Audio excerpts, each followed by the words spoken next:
जब भी भारत के वीर योद्धाओं का नाम लिया जाता है तो उनमें एक नाम बड़े ही गर्व से लिया जाता है। वो नाम है महाराणा प्रताप। राजपूत वीरता, स्वाभिमान और स्वतंत्रता का प्रतीक।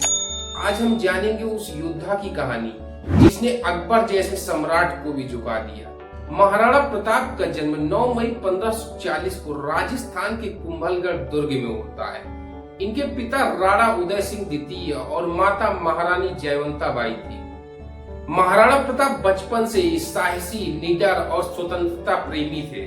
जब अन्य बच्चे खेल खेलने में व्यस्त थे, तब वो तलवारबाजी, घुड़सवारी और युद्ध कौशल में निपुण हो रहे थे। साल 1572 में राणा उदय सिंह की मृत्यु के बाद दरबार में सत्ता को लेकर विवाद हो रहा था, किंतु महाराणा प्रताप ने राज धर्म और आत्मसम्मान को सर्वोपरि रखते हुए 1572 में मेवाड़ की गद्दी को संभाला। उसी समय मुगल सम्राट अकबर भारत में अपना साम्राज्य फैलाना चाहता था और उसकी नजर थी मेवाड़ पर। अकबर ने कई बार महाराणा प्रताप से संधि के लिए दूत को भेजा, लेकिन महाराणा प्रताप अकबर के सामने झुके नहीं।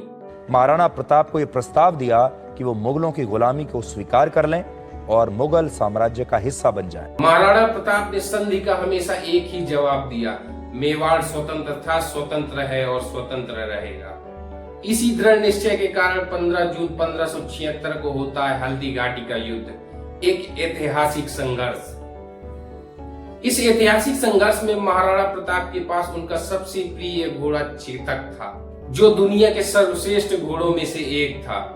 महाराणा प्रताप 72 किलो का कवच पहनते और 81 किलो का भाला हाथ पर रखते।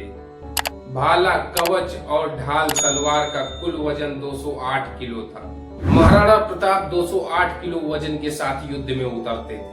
हल्दी घाटी की युद्ध में महाराणा प्रताप की सेना ने अकबर की एक विशाल सेना को एक बहुत ही कड़ी टक्कर दी। युद्ध भले ही निर्णायक न रहा हो, लेकिन महाराणा प्रताप की वीरता अमर हो गई।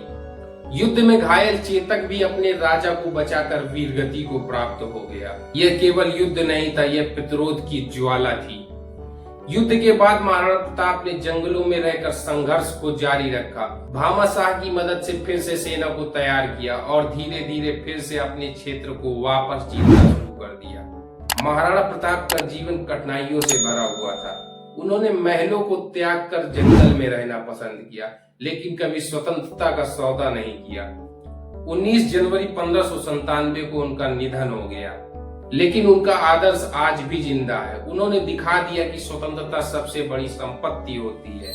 महाराणा प्रताप सिर्फ एक राजा नहीं थे, वो विचार है, वो भावना है, वो प्रेरणा है। उनका जीवन सिखाता है, चाहे जैसे भी हालात हो, कभी डरना मत, कभी झुकना मत। आज भी हम जब उनका नाम लेते हैं तो सीना गर्व से चौड़ा हो जाता है। अगर आपको ये कहानी पसंद आई हो तो वीडियो को लाइक, शेयर और चैनल को सब्सक्राइब करें और कमेंट में लिखें जय महाराणा प्रताप।